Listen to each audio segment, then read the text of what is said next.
Hey everyone, welcome back to Sports Talk, breaking down Week 3's action here for football.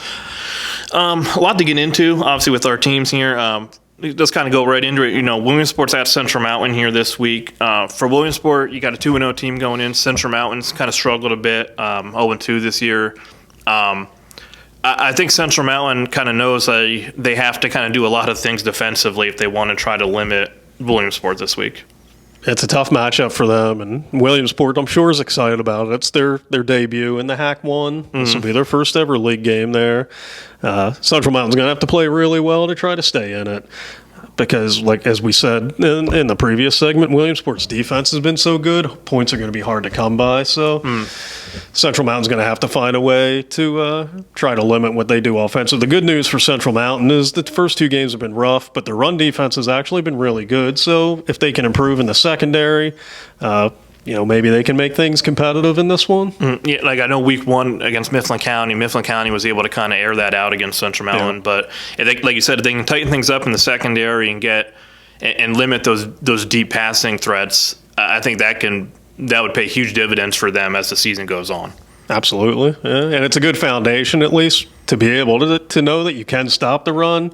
I guess if I had to pick whether we're struggling to stop the pass or run, I'd rather be struggling to stop the pass early on. At least you're doing well in the trenches, and I think that's a good building block anytime that you can hold up in the trenches well and try to work on the other things. Yep. Selinsgrove heads to Jersey Shore, 2 teams that are more than familiar with one another. And I think if you want to attend that game, you're going to need to get there pretty early because that's going to be just a filled place. Yeah. Obviously, they always play each other really great games. I don't think this is going to be any exception. I think fans are in for a good one with this one. Yeah, driving home to how often they've played. This will be the 21st meeting that they've had since 2013. So there's only 2 seasons where they haven't met in the playoffs, which is pretty remarkable. And this 2013 through 11 seasons.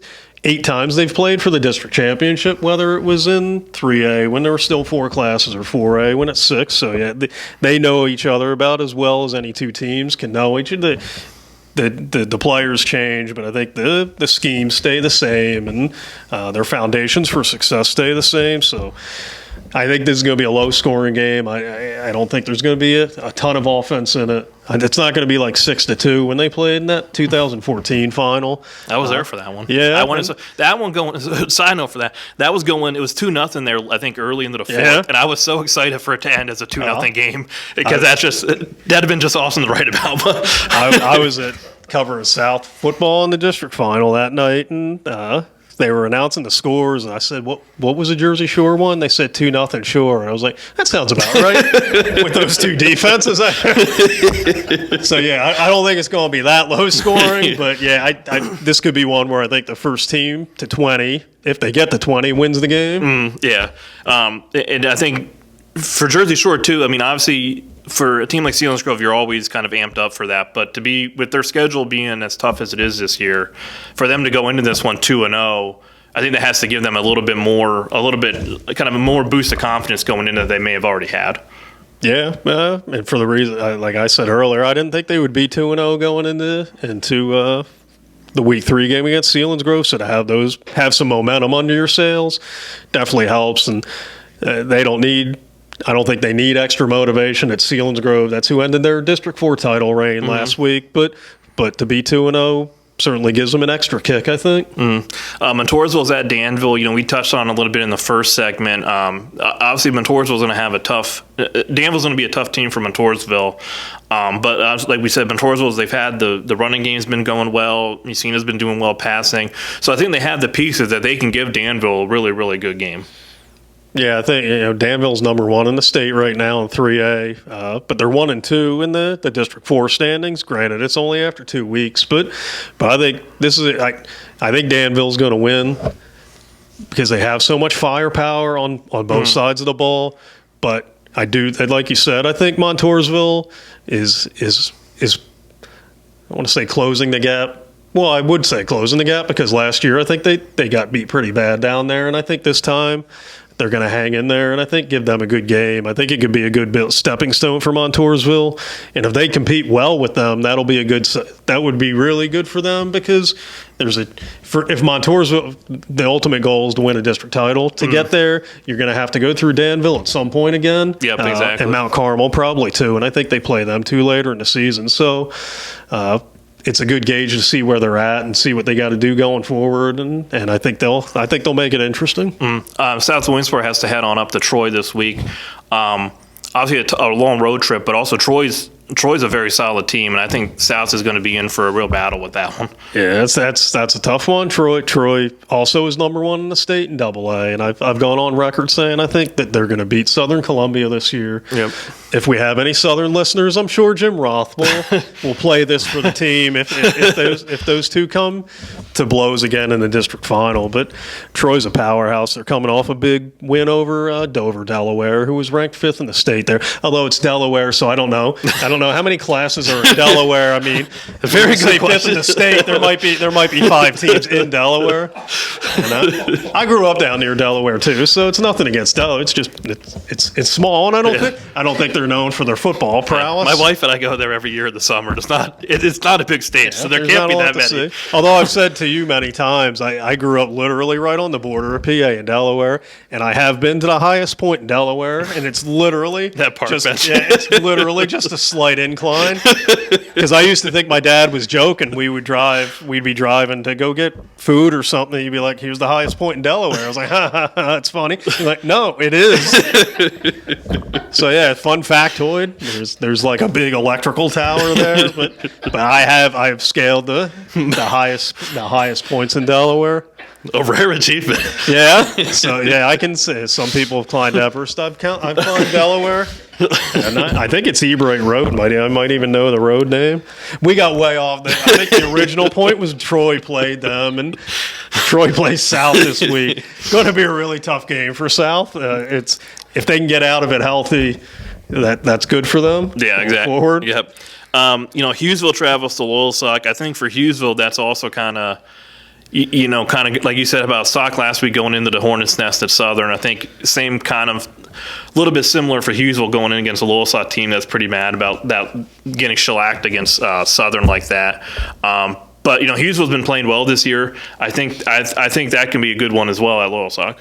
Yeah, these two are more evenly matched than they have been probably almost a decade. Hughesville last beat them in 2015 in the district playoffs, and I feel like probably since then, since 2016, I think when Landon Henry was there, that was probably the last time Hughesville was really competitive with Loyalsock, and I think that's going to change Friday. I think regardless of who wins, I think it's going to be a really good game.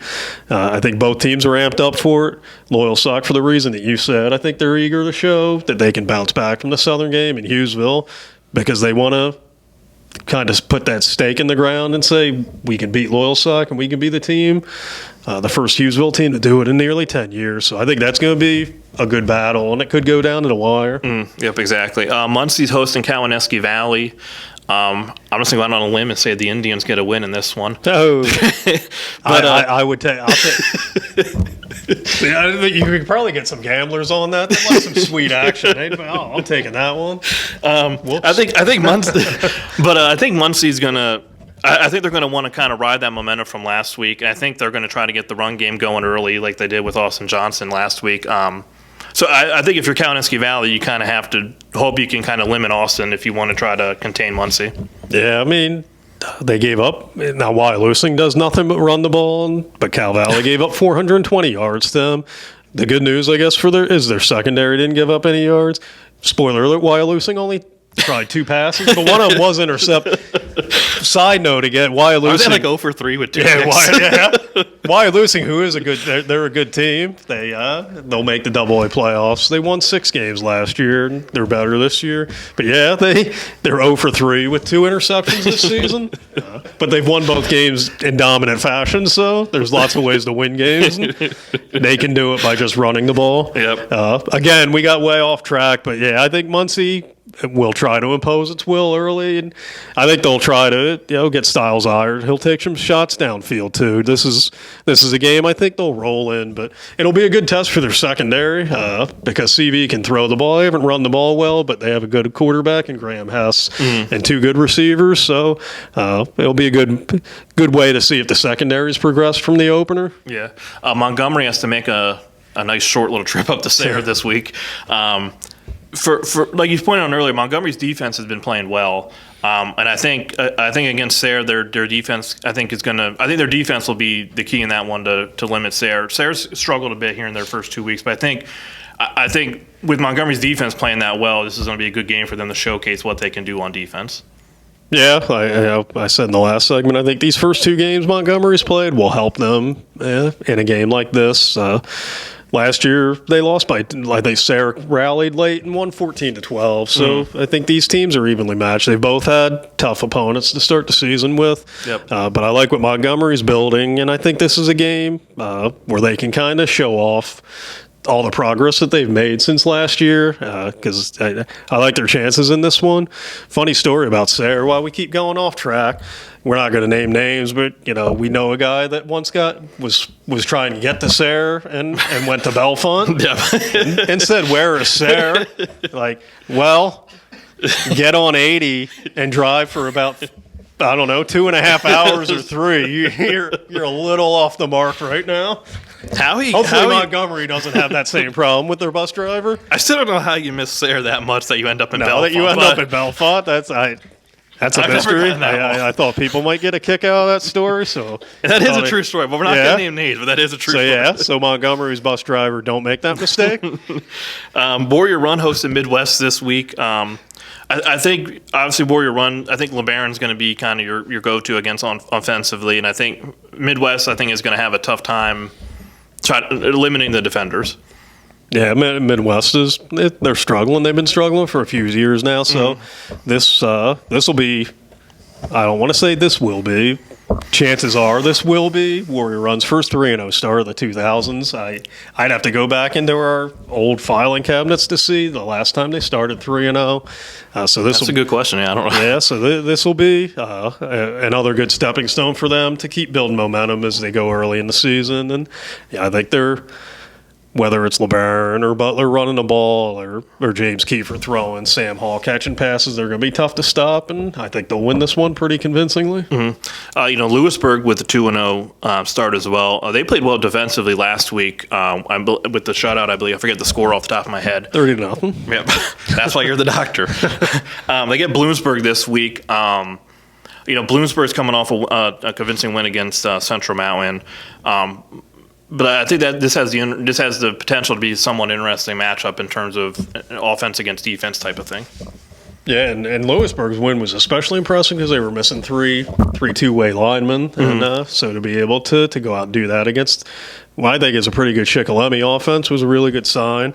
But yeah, Bloomsburg, Wyatt Brocious is a good athletic quarterback. He had over 200 yards against Central Mountain. They've got some good receivers. They have a lot of players back from last year.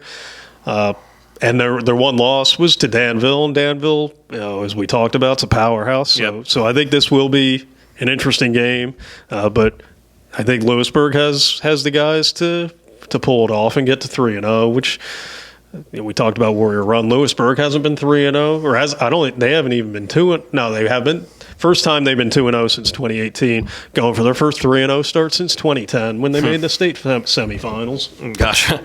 It's a little history lesson. Exactly.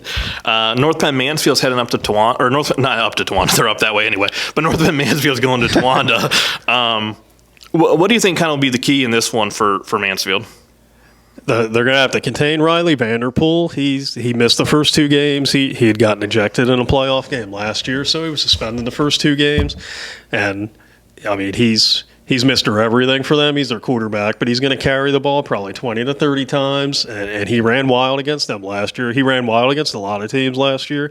So they got to find a way to neutralize him, limit his success running the ball, dare him, I think, to throw the ball.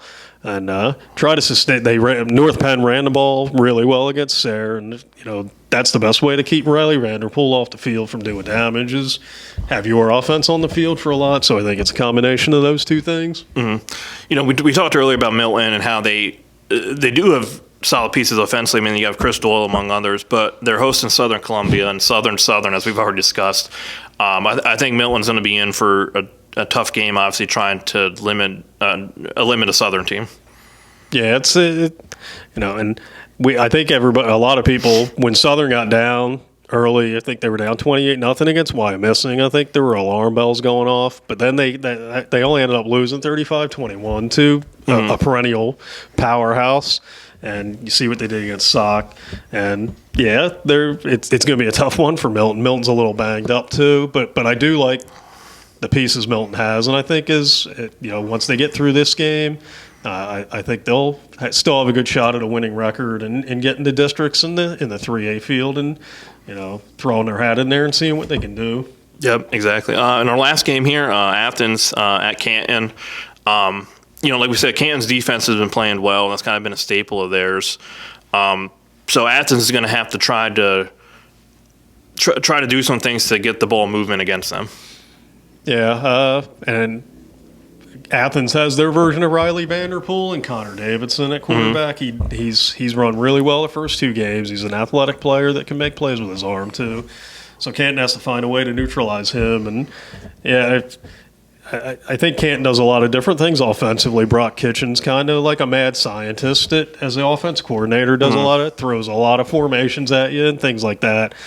So I think he'll throw the kitchen sink at Athens if he has to, and that'll be an interesting game, especially if we get the rain that they're calling for. It's a Saturday afternoon game, so the rain could impact things too. Hopefully it doesn't, but it doesn't look good right now in terms of the weather. Yeah. All right, well, that'll do it for us. We'll be back. I do want to say one more thing. Brian Kelly is a piece of crap because we've been doing weekly picks here since 2000, and nobody has ever gone undefeated. And I was sitting at 19-0 going into Monday night, and all LSU had to do was beat USC. And I should have known Big Game Brian would choke again. It was a prime time game, and sure enough, they led late, and he blew it, and he cost me my my shot at history. Damn you, Brian!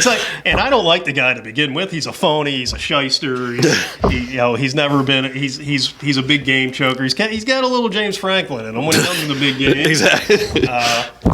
And in sanctimony, he was a guy at Cincinnati who say, "How dare you question my commitment to Cincinnati?" And by the way, next day he took the Notre Dame job. So he's always been kind of a piece of crap. But this reinforced it. Now he is permanently on Doc Massey's poop list. I believe, correct me if I'm wrong, but Mitch Rupert once almost went. I think he did.